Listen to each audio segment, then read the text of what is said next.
Okay, kids, title of the next section in 4.4 is called Scatterplots and Lines of Fit. Guys, how many of you guys have worked with a scatterplot before? Can you guys kind of describe to me what a scatterplot is? Okay, so it's a lot of data points plotted, right? Okay. One thing we might compare for data would be this. Like if let's just say I owned a business and you guys all worked for me, okay? Now, do you think everybody's going to make the same exact amount of money? No. Okay. However, do you think that if you all work longer hours or more hours, what do you think is going to happen to everybody's pay? Should it go up? Okay, so like if I say this, if I compare like the number of hours worked for all the employees, if you work low hours, what should be true about your pay? Low pay. But if you work long hours, higher pay. Okay, and we're going to talk about where those points land, and that's going to be kind of a comparison between two sets of data. And we're going to be looking for trends throughout that data today. Okay, so the essential question says, how can you use a scatter plot and a line of fit to make conclusions about data? Okay. All right. How about a volunteer to read that first goal of ours today, right here? We're going to make some interpretations about scatter plots. Okay. Second one says we're going to identify correlations between data sets. We'll talk about that. Okay. So one that's going to be pretty fun today. This is going to be used in Desmos, but this use lines of best fit to model data, we're going to kind of use a little bit of regression tool. And I'm not sure that you've ever experienced that before, but we're going to use Desmos for this to make life pretty easy for us today on lines of fit. Okay? All right. Guys, first vocab term right here, my friends. Let's talk. A graph that shows the relationship between two data sets. The two data sets are graphed as ordered pairs in a coordinate plane. Scattered plots can show trends in data. So you guys were exactly right here. If I had maybe a coordinate plane that looked like this, all right, and we talked about this. Maybe this is the number of hours we worked right here. And then this was our pay on this scale. Guys, you said if I work low hours, then what's going to probably be true about my pay? If I work very few hours, high pay or low pay. Okay, so as my hours increase, what's probably going to happen to my pay then? Okay, so as I'm moving right, these points should move up. Okay, so does that kind of show a trend like that, guys? As I move right on the number of hours that the pay kind of does what, kids? Moves up, doesn't it? Okay. Well, all right. Then what the heck is a line of fit?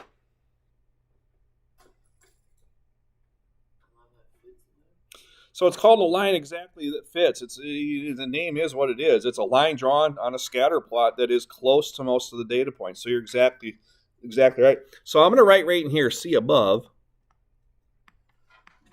But guys, wouldn't this potentially be a line right here that's pretty close to all the data points right here like that? Guys, that blue line pretty close to a lot of those points. Okay, and that blue line would be my what? That's our line of fit.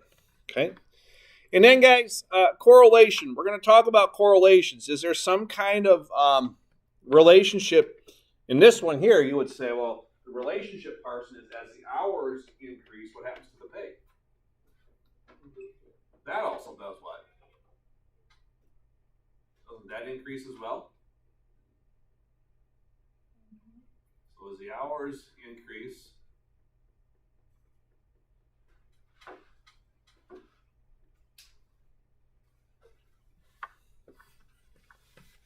increase, the pay increases. That would be a correlation. Okay. So it's a relationship between data sets. You can use scatter plots to describe correlations. We're going to look more closely at that on the next page. Okay. So guys, let's take a look at this first scatter plot. Can you guys see that okay on your paper? Yeah. Example 1 says interpreting a scatter plot. Down below, the scatter plot shows the amount of time in what, kids? So the number of hours is down here on our x-axis that 8 students spend on homework each week. and their grade point averages are the y values. So their GPA is over here. Okay, it looks like the GPA ranges from 0 up to what? 4. And then the number of hours studied weekly goes from 0 to what? 16. Now, guys, you know this. You already know this. If I study more, what should happen to your GPA? It should go up. If I don't study at all, what should probably happen to your GPA? Okay, that's pretty self-explanatory, right? Okay, so the first question on the top right says this. It says, what is the grade point average of the student who spends how many hours? 6 hours a week on homework. Well, let's go find 6 hours a week, kids. Isn't 6 hours a week going to be, isn't that right here? 6 hours a week, right here? Yeah. What's that GPA correspond to over here? 2.0. So is 6 hours enough? It depends if you're happy with a 2.0. Okay. But do you guys see how I did that? It said, 6 hours. Isn't 6 hours going to fall right in the middle of 4 and 8? That's the point I hit on 6 hours, right? What's that correspond to over here? 2.0. Okay, let's see if we can answer the other questions here. Guys, it says, how many hours a week does a student who has a 2.75 GPA spend on homework? So a 2.75, do we need to look for a number on the x-axis or y-axis this time? Okay, here's 2, right? And here's 3. This would be 2.5 then, wouldn't it? So wouldn't 2.75 probably be right in the middle here? Going over to that point. So how many hours does that correspond to down there? 12 hours. You guys seeing what I'm doing here? Okay, they said 2.75 GPA, so I started right here. Okay, so how many hours is that? Very good, 12 hours. Let me erase that. You guys, let's see if we can't come up with a correlation. Guys, it looks like as I move to the right, what are my points tending to do? Moving up or moving down, or is there no correlation there? So the last question on the bottom right is, what tends to happen to the GPA as the number of hours spent on homework increases? So the more hours, in other words, that we spend studying, what typically happens to GPAs? They are going to, okay, so I will say GPA does what? Very good. Okay. Now, guys, that's pretty easy on that first page. Would you guys agree with that? Okay. On that first example, do you understand how we answered those questions? My question there to you. Yeah. Okay. So again, we're kind of keeping with this idea of linear functions. We're just talking about scatter plots, and we're going to try and get a line to fit that. All right? Kids, do you have what you need on the first page so far? Okay. All right. Then next, let's talk right here. Okay. Example 2 says doing what, kids? Okay, let's talk about correlations first. A correlation is going to be any relationship between data sets. You can use a scatter plot to describe a correlation here, okay? The first one that they talk about here, guys, is right here. What kind of correlation is this? It's a positive correlation. What it means is this. If I drew a fitted line in here, my friends, like this, if I drew a fitted line in here like this, isn't this point pretty darn close to, or isn't this line of fit pretty close to all of those points right there? Guys, as I read that line from left to right, is that going uphill or downhill? Uphill. So we would say this is a positive correlation. Okay. Guys, does it look like I can put a line of fit or a line pretty close to all those points in this one over here? The next one, where it says what kind of correlation up here? Negative correlation? Well, I think so. Kind of looks like this.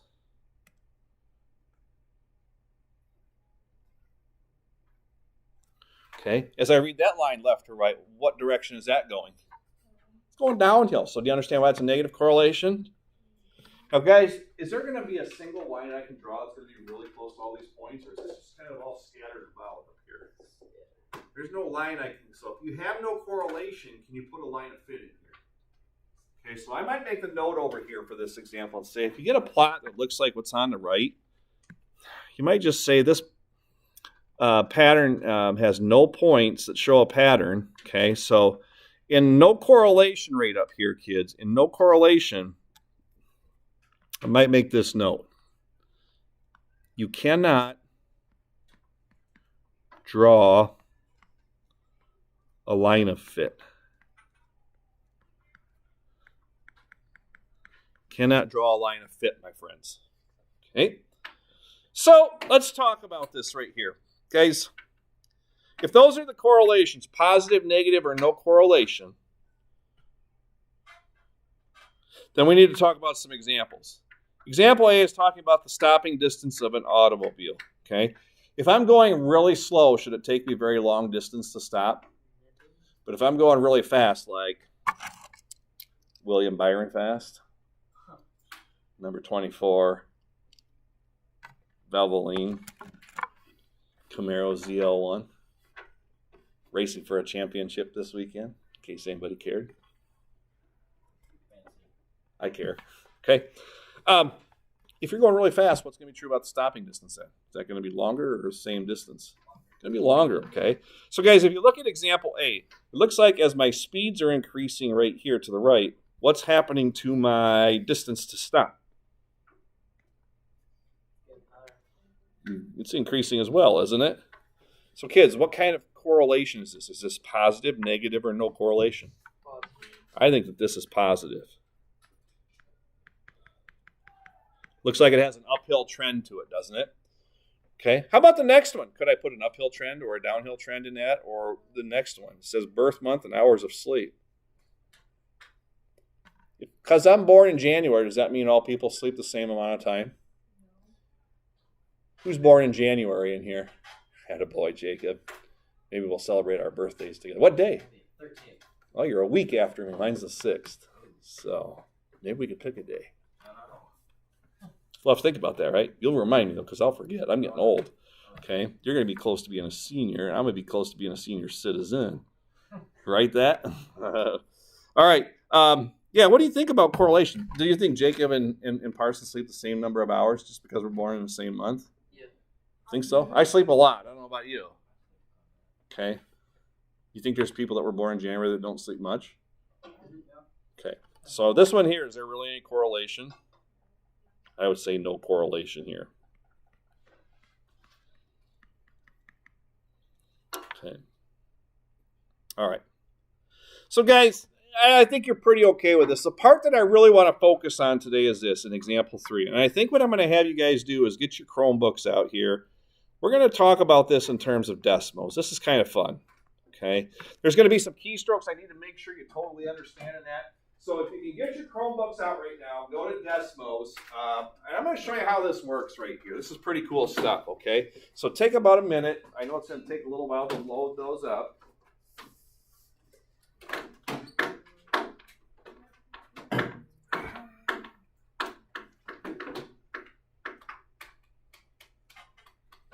going to load Desmos up as well. Are any of you guys having connection issues today? It seems like the Chromebooks have been kind of fussy.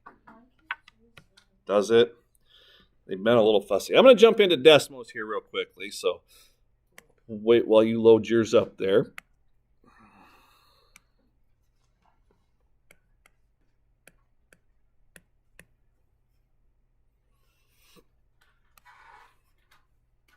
Oh, I didn't want Pandora. Why did that do that, guys?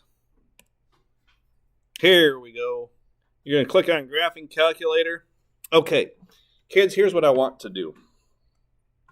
First of all, have you gotten into Desmos to begin with? Okay, I'm going to read the problem here real quickly. We'll see what we have to do. This is really a cool feature on this right here. Guys, it says the table shows the salary, Y, in thousands of dollars of 5 architects and the number of years of experience each architect has. Okay, it says write an equation that models the salaries as a function of the number of years of experience. Interpret the slope and the y-intercept to the line of fit. So it looks like an architect with 1 year of experience, how many thousands of dollars is he making? 2 years experience, he's up to what? 3 years, and so on. Okay, so what we need to do, guys, is this. We need to put this table in Desmos first. So do you guys remember how to make a table in Desmos? Okay, remind me how to do that again.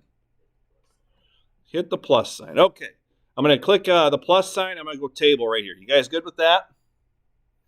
Okay. I know the X was, first one was 150, wasn't it? So let's put those points in. I'm going to go 150. What was it after 2 years? 55,000? How about 3 years? 56? 4 years? 60? And then how about, whoa, I messed that up. 60, you say? And then what's that 5 years? Was there any more beyond that? No. Okay, once you have your table, and do you guys see this little zoom button right down here in the blue? Everybody see that? Once you have your table and click your little zoom button in blue there, that should give you a nice window for all your points. Okay? So guys, scatter plot, right? All agree with that? Okay. Now, what would be really cool is if we could come up with an equation for a line of fit here. But these lines, boy, I tell you, all those points aren't in a straight line, are they? Okay, so Desmos has this thing that's called linear regression, and we're going to use this here in a second, but I'm going to show you how this works. But does this look like it shows a positive trend? Meaning the more years I work, what happens to my salary? It goes up. That makes sense, all right? So here's what we're going to do. I'm going to go back to our notes. Okay. First step was to put the table in, right? Put table in Desmos. That was the first step, right, kids? Okay, now, here's what I want to show you. Step 2, and this is really important. Okay, I might put an exclamation point by this, or 2. Step 2, very important. Okay, we can get a line of fit without really having to do anything. Desmos is a nice feature on here that helps us get those lines. You guys want to see it? Oh, you're going to love this today. Okay, here's how this works. Guys, notice right up here, when I put in X values and Y values, it called it X what? 1. And it called the Y a Y what? 1. Okay, here's what I want you to write down in your notes, and make sure you have this exactly as I do. Okay, step 2, you're going to type in a linear regression formula. This is what you're going to type in.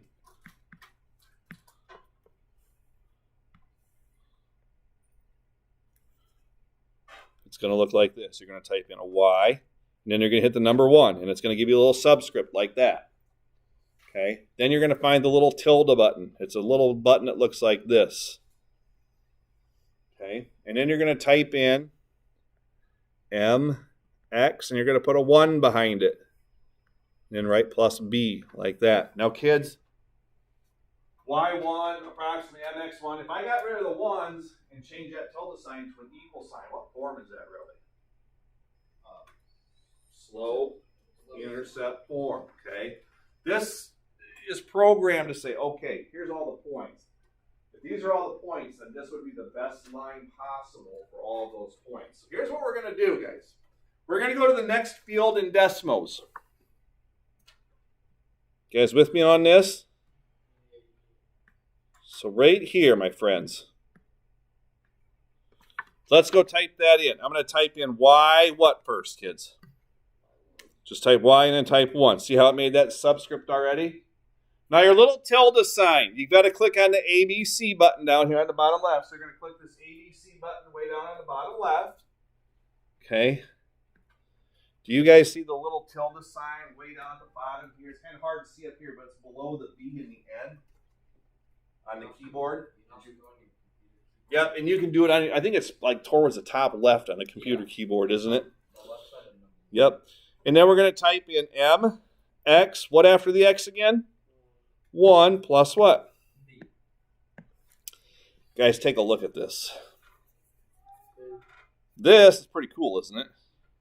Did it kind of throw a line in there close to those points for you? Okay, now, we need to come up with an equation for the line first. Okay, but right down here, kids, didn't they give you an M value right here? Mm-hmm. What's the slope of that line? 2.9. What's the y-intercept? Now, when you're doing this stuff in big ideas, it might ask you to round different. It might say round to the nearest whole number. So Well, we're going to use the slope of 2.9 and a y-intercept of what here, kids? So we're going to write the equation as y equals 2.9x plus 47.9. Now, if they say round to the nearest whole number, 2.9 would round up to about what, kids? 3. And 47.9 might round up to what? 48. Or 48, somewhere in there. But you've got to read what your big idea is that you're going to get today is going to ask you to round up to. All right? So here's what we're going to do. Do you guys understand where I'm getting the slope and the y-intercept after I've plugged this in? M is what value here again, kids? And what's your B value? 2.9 and 47.9. So, here's what I've got. Where did it go? There it is. So by this right here, we're going to write an equation that models the salaries as a function of number of years experience. So I'm going to say this. By Desmos,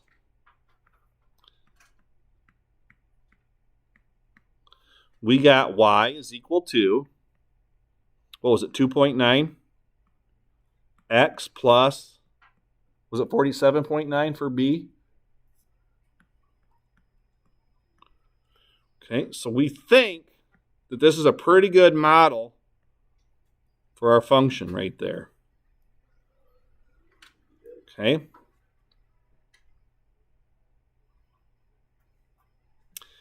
Now, guys, when it says interpret the slope and the y-intercept, what is the y-intercept? Okay. What this means is this. This means it's like what you would start out at. So if you came in fresh, you would start at about $48,000 per year. Okay. And then this means you grow up by 2.9 thousand each year. Okay. So if I just started at this place, I can expect about how much money to start. Okay, which would be $47,900. Okay, so when they say interpret this stuff, they're saying, well, the starting salary would be $47,900. Okay, and then the slope, that would be an increase of, let's see, 2.9 thousand. Isn't that $2,900? That's about a $2,900 increase each year. Okay. So, guys, the one problem I'm probably most concerned about, or the one example I'm most concerned about in 4.4 is this. If they start giving you tables of information to make a scatter plot, do you know how to make the scatter plot in Desmos first? Plug your points in the table.